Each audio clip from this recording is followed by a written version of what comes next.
때문에 이렇게 속썩이실 일이 없었겠죠.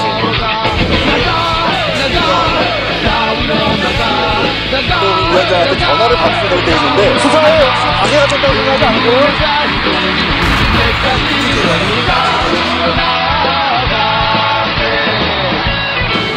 10년 전에 고발뉴스.com 이상호 기자의 고발뉴스라고 하는 홈페이지를 만들면서 그때 사실 어려졌을 때 초년병 기자 생활을 할 때부터 너무 많은 사람을 구속시켰거든요. 그리고 너무 많은 사람을 다친 걸 봤고, 근데 내가 도대체 이 기자직을 왜 하는 건지 되게 회의가 될 때가 많았어요. 그래서 내가 그 홈페이지에도 담아놓은 얘기지만 내 국민의 산물이에요. 그러니까 고발은 사람에 대한 증오가 아니라 사회에 대한 사랑입니다.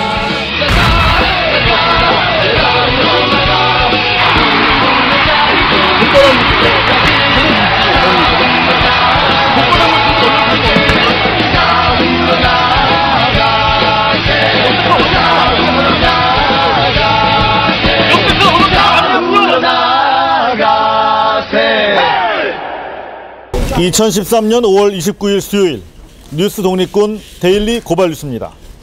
생방송 시스템이 갖춰질 때까지 당분간 팟캐스트와 유튜브, 케이블 RTV 등을 통해서 찾아뵙도록 하겠습니다.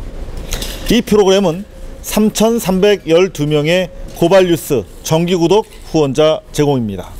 오늘 고발 뉴스는 장자연 사건과 관련해 저희가 단독 취재한 내용을 집중적으로 보도해 드리도록 하겠습니다. 지난 2009년 3월 신인 연기자 장자연 씨의 사망은 매니저 유장호 씨가 이른바 유서의 존재를 언론에 알림으로써 큰 파문을 일으켰습니다. 장자연 유서로 알려진 이 문건의 작성자가 누구인지가 수사 초기 관건이었고요. 분당경찰서는 이에 따라서 유장호 씨의 수첩을 국과수에 보내서 장자연 문건과 대조한 결과 두 필적이 서로 다르다는 결론을 내렸습니다. 유장호 씨는 혹시 문건 작성에 직접 가담하지 않았느냐는 한간의 의혹으로부터 자유로울 수가 있었던 것입니다. 이게 바로 국과수에 제출된 수첩입니다. 국과수 분석 내용과 이 수첩을 확대 복사한 내용을 비교해 봤습니다. 좌측에 있는 것이 국과수에서 분석한 내용이고요. 이것이 바로 수첩 내용을 확대 복사한 것입니다.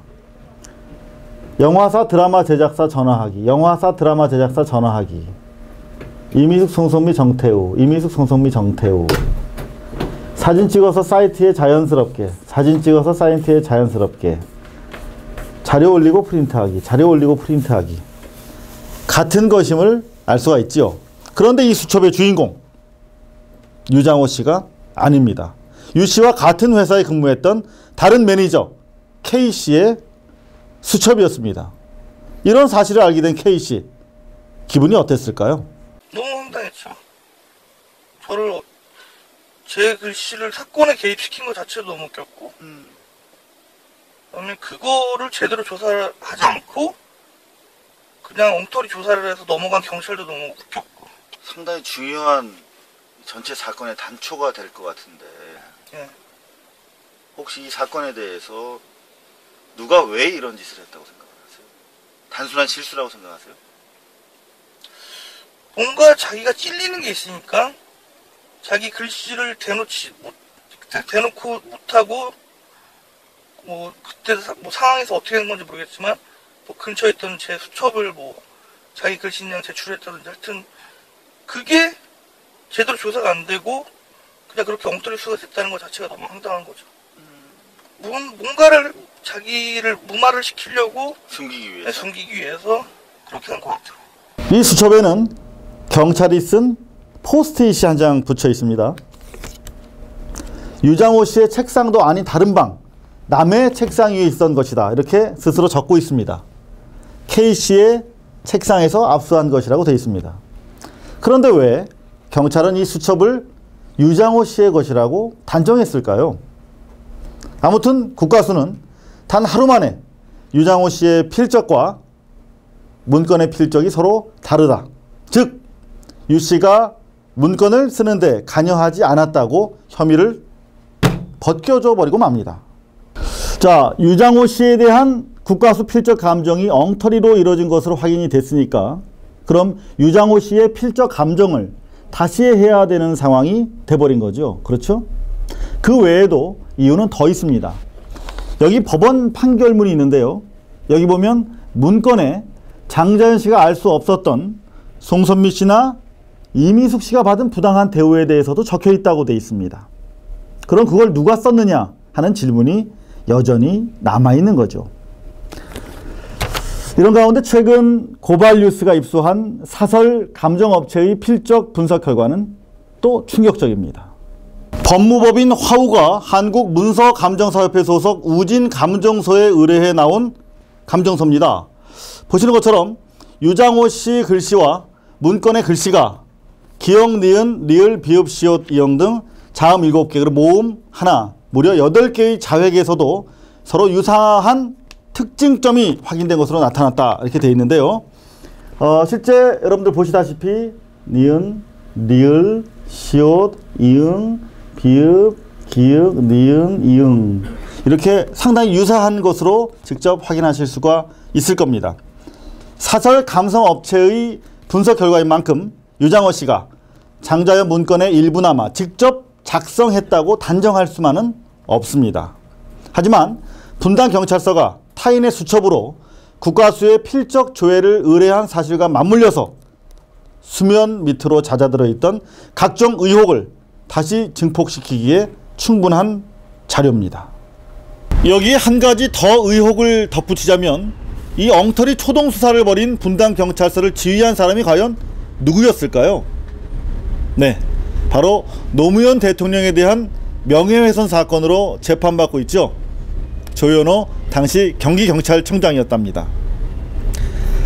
사정당국은 장자연 사건 발생 직후부터 직원을 파견했던 국정원, 또 이 조현호 청장이 신영철 대법관의 재판 개입 사건으로 촉발된 법원 파동이 제2의 촛불 사태로 번지는 것을 막기 위해서 당시 사건을 전국 전환 카드로 활용한 것은 아닌지 반드시 밝혀야 할 것입니다.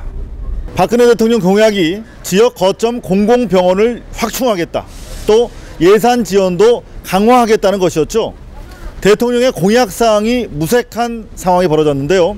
홍준표 지사의 경상남도가 오늘 진주의료원 폐업을 공식 발표했습니다. 150명의 환자들을 내쫓고 250명의 직원들을 길거리로 내주셨습니다. 더 이상 우리는 가만히 있지 않을 것입니다.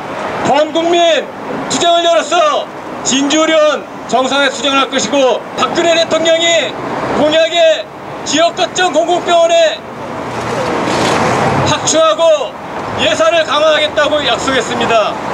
그런데 지역 거점 공공병원이 진주의료원을 폐업시켰습니다. 이 또한 이중적 행태입니다. 사기이고 기만입니다. 진주의료원 정상화 투쟁에 반드시 끝까지 투쟁하고 홍준표 도지사를 6월 국회에 반드시 끌어내서 청문해서 그 책임을 묻도록 하겠습니다.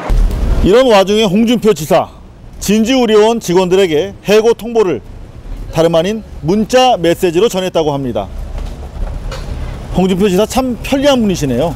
문제가 생기면 일반인보다 더 큰 책임을 짐으로 해서 자신들의 특권에 대한 정당성을 인정받아온 역사가 있지요. 그걸 바로 노블레스 오블리제라고 하고, 덕분에 로마는 1000년을 버틸 수가 있었습니다. 역으로 이게 안 되면 나라가 신속하게 망하는 지름길이 됩니다.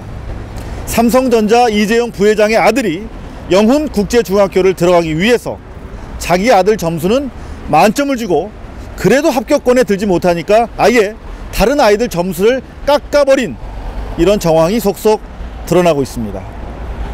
사회 지도층이고, 그렇죠? 우리나라 대기업이지 않습니까? 삼성이라면 그래도 국제적인 대기업인데, 그래도 최소한 해야 될 거와 하지 말아야 될 거는 좀 구분했어야 된다. 그래서 적어도 그 비경제적인 사배자 전형으로 들어오려고 했다는 것 자체가 조금 잘못됐다. 더군다나 지금 성적 조작으로 들어왔다고 하면, 부정 입학으로 들어왔다고 하면 결국은 수단 방법을 가리지 않고 우리가 노블레스 오블리주를 실천을 못할 망정 이 국민들이 분노하는 이유잖아요. 차라리 지금이라도 솔직하게 고백을 하고 그리고 잘못했다고 국민들한테 사과하고 나름대로 책임 있는 조치를 취하는 게 어떤 삼성 대기업답다 세계적인 기업답지 않을까. 오늘 저희 방송 어떻게 들으셨습니까? 평소보다 잘 들리셨을 겁니다. 저희가 예산이 없어서 값싼 마이크를 쓰느라고 늘 오디오가 문제였는데요. 이제 끝입니다. 오늘 한 후원자분께서 바로 이 마이크를 저희 사무실로 보내주셨습니다. 이름을 안 밝혀주셨는데요. 감사드립니다. 이제 더 잘 들리실 테니까 더욱 들으실 만한 뉴스 발품 팔아서 전달해 드리도록 하겠습니다. 국민 알 권리의 해방을 위한 뉴스 독립군 데일리 고발 뉴스 2013년 5월 29일 순서 여기서 마칩니다. 시청해주신 여러분 감사합니다.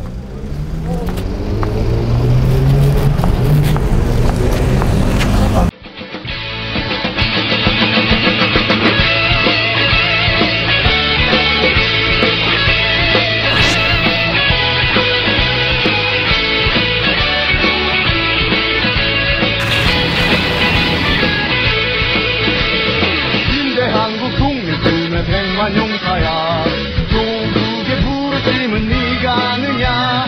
삼천리 삼천만의 우리 동포들